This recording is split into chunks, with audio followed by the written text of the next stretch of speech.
It's what we've been working on in our math workshop, so you should have it almost memorized by now. But if not, I'm going to show an example of each one, because these examples kind of printed out blurry. Alright, product of powers, so that's saying when we multiply two things like with the same base, such as x to the third times x to the sixth, you do what with the exponents? Add them. So that'll be x to the what? Ninth. That's an example of that property. So when they have the same base and we're multiplying, you add the exponents. What about if they have the same base and we're dividing them? So this will be x to the what? Third. Very good.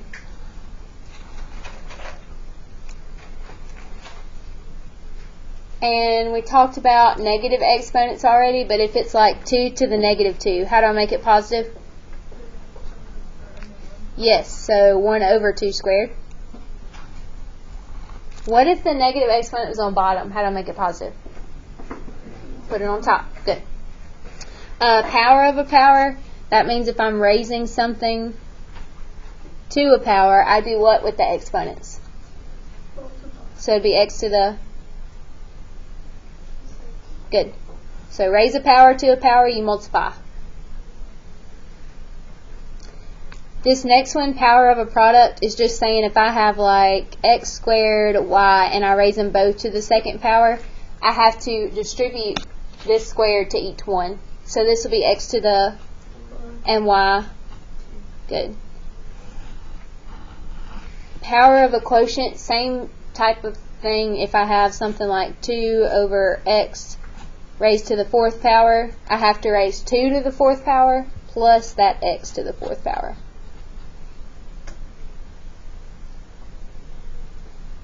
And the last one, y'all probably already have it memorized. Anything raised to the 0 power is what? Yeah, even exponent, even variables. What's the only thing you can't raise to the 0 power to get 1? 0. Good. Anything else? Anything raised to the 0 power is 1, except for 0. Alright. This is just talking about simplifying. How do you know if something's fully simplified? I don't think I need to spend too much time on that. It's just when there's no power of powers, so you can't have like this and call it simplified. Is this simplified? No, because you could write it as what? Yeah. You can't have each base appear twice. So for example, if you have like x squared times x to the fourth, is this simplified? No, we could write it as x to the what? Sixth. Good. We can't have fractions that are in like 2 over 4, because that can be simplified to what? 1/2. Good. Make sure all fractions are simplified, and as always, just make sure there's no negative exponents, because then it's still not simplified.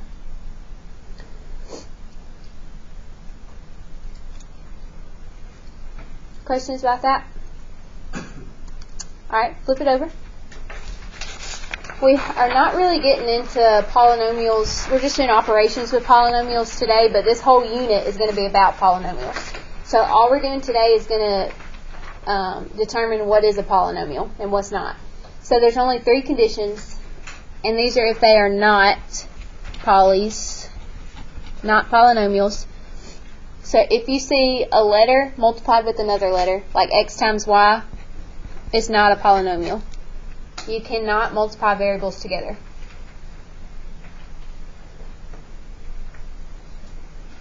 These two are kind of the same condition, but they broke it up.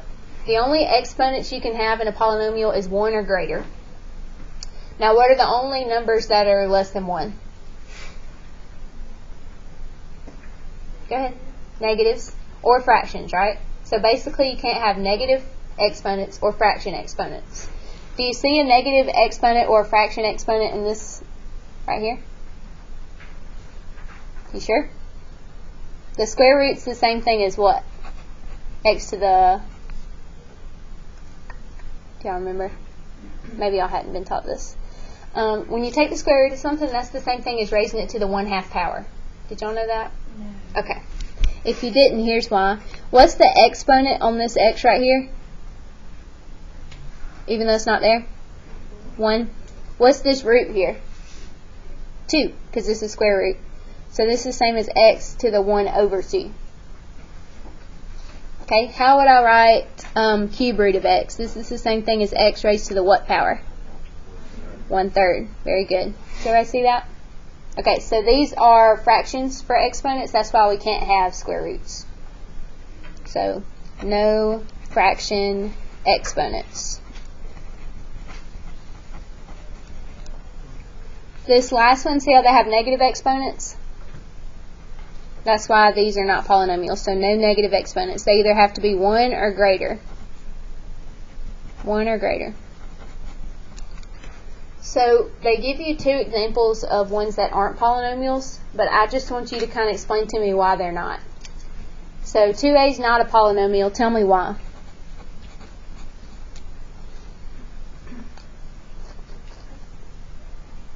Anybody? The 3. Think about the 3 conditions we just talked about. Yes. Excuse me. These aren't being multiplied together, so this condition's fine. Do we have fraction or a negative exponent in here? Think about it. How did that y get on bottom? Because it had a what? Negative exponent, right? So like this was once x y to the negative 1. And then they had to move it to the bottom to make x over y. Does everybody see that? So Madison's correct. It is because of this. But the reason is because y is raised to the negative 1 power. Does everybody see that? Alright, this one's not. Tell me why.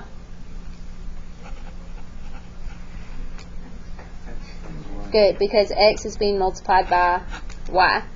Can't have letters multiplied together. Same thing, we're going to do this for 24 through 27, except if it is a polynomial this time, we have to write yes or no. If it is, we're going to state the degree, and I'll explain what that is when we get there. 24, do you think it's a polynomial? Yes, so let's check. Are any letters being multiplied together? Nope. And what's the exponent here? Right here? 1, so no negative exponents, no fraction exponents, right? So this is, the degree is just the highest exponent that you see, which is what? 2. So the degree of this polynomial is 2. That's it. Alright, do 25 through 27 on your own. If it is 1, tell me the degree. If it's not, tell me just a short explanation of why it's not.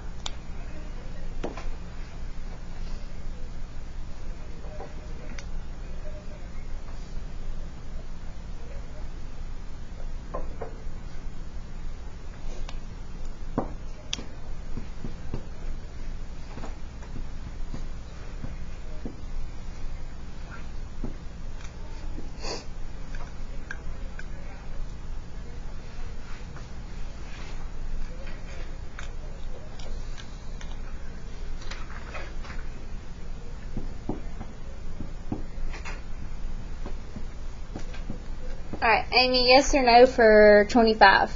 Yes. Alright, degree? Does everybody agree? Any questions? Darius, yes or no right here? Tell me why.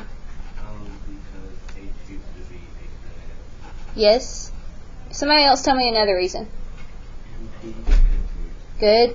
NP, and what else? Perfect. Questions about that one? Alright, Abigail, tell me this one. No, because m would be 1. Very good. So everybody knows what a polynomial is? Okay. This next part is just talking about combining polynomials. I don't think I'm going to go over this with you because you know how to do it. Everybody knows how to fold, correct, and multiply things together. That's kind of what your homework's going to be like. So I'm going to let you do that on your own. You should already know how to do that. But if not, the answers for your homework will be on Google Classroom tonight. Okay? Alright, flip it over. Oh, one more thing though. On this side it talks about like terms. Tell me what a like term is, so I make sure I don't have to review it. It has to have the same what? Variable and Exponent. Variable and exponent have to have the same to be like terms, okay? Alright, flip it over. 1 through 12 we're going to go over together, and then 1 through 8 you're going to be doing on your own, and we're going to go over them in class. These go by really quickly, okay? This first one, number 1, just says to simplify. So right now we have 3 of the same base. I need 1 of the same base. What do I do with the exponents? Good. So this is x to the what? Very good. Alright, right here I need to do what with them?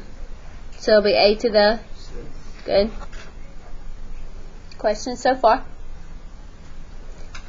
Alright, this will be x to the, good, got to multiply. Alright, what should we do first here? What should we combine first? Okay, so tell me what's a pair of like terms.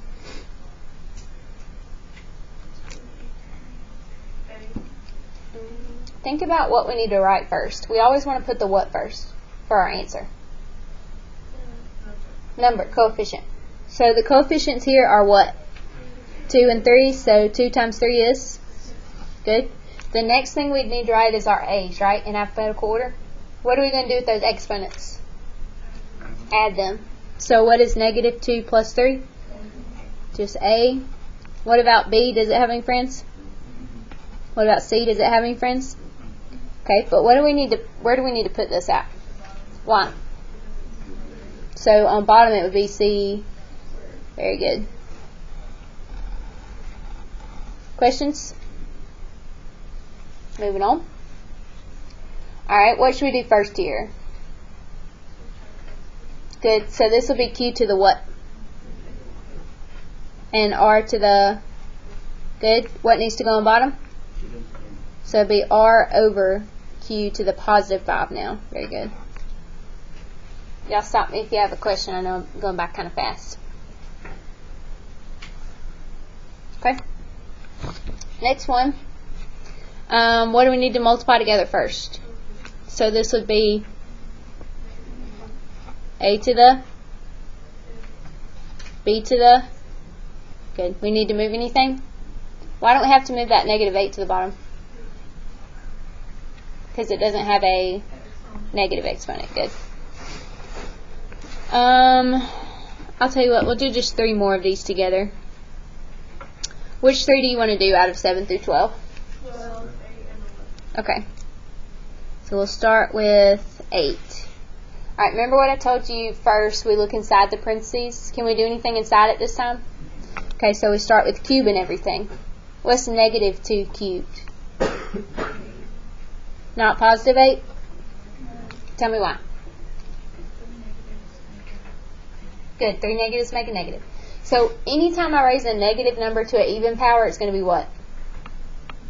Positive. Anytime I raise a negative to an odd? Negative. Good. This will be a to the what? 12. B to the 6. Do I need to move that B on top? Because it doesn't have a what? Good. Questions about that? Alright, over here on number 11, tell me what to do first. So it'd be a to the, good, so where should it go? B to the what? 4th? Where should it go? Y'all want to know an easy way to remember this? If you can't remember if it goes on top or bottom, just follow where the bigger exponent is. So like right here, this would be 5, and you would follow the a to the 7th because it's bigger. This one it follows b to the 5th because it's bigger, so that's where we'll go on top. Questions about that? Alright, last one. Tell me what I should do first. Yes, simplify what's inside the parentheses first. Can I do anything with the 5? This would be a to the what?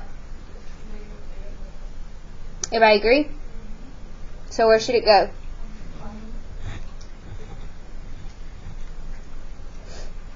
Next. Positive or negative? So it stays on what? Top. Good. And if you couldn't remember, isn't 2 greater than negative 6? So that's what it follows. It goes on top. Questions about that part? Now, is this positive 3 now? No. What should I do next? Keep us on the 1 over. Good. 1 over all of this. Because do y'all know what 5 to the negative 3 is? If you do, we don't have to flip it. Do you know what it is? Say it again.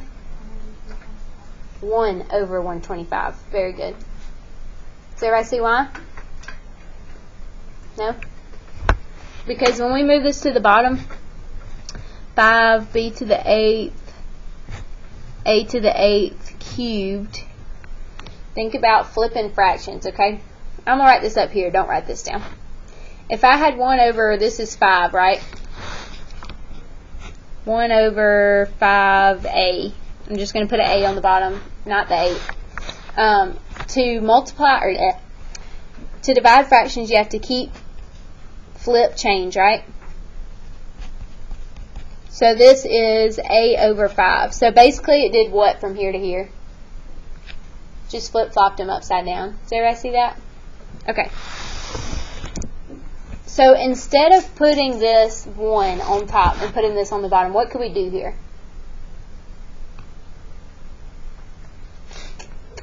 Y'all don't see it. Alright, look back up here. This is the same thing as this, just different terms, right? When we divide it, we just get a over 5. So it just flipped it upside down. Can't we do this here? Just flip everything upside down. Make this the bottom. Make this the top, this the bottom. Flip it. Y'all get what I'm saying? Okay. So rewrite this. Instead of 1 over all of this stuff, which looks confusing, bring the a to the 8th on top. Bring the 5b to the 8th on bottom. Now you can change that negative 3 to a what? Positive 3. Is everybody with me? Okay. So now the final answer will be a to the what? Over 125. And as Nicole was saying earlier, this is the same as 1 over 125. Okay? B to the what? That's it. Questions about that? Alright, we have 1, 2, 3, 4, 5, 6, 7, 8, 9, 10, 11 problems. What I'm going to do is, you're going to work all 11 problems. Then I'm going to pick 2 people at a time to come up here and show us the answer for one problem. If that makes sense. So work all 11. I'll tell you what your problem is in just a minute. While you're doing that, I'm going to pass out your homework. Now your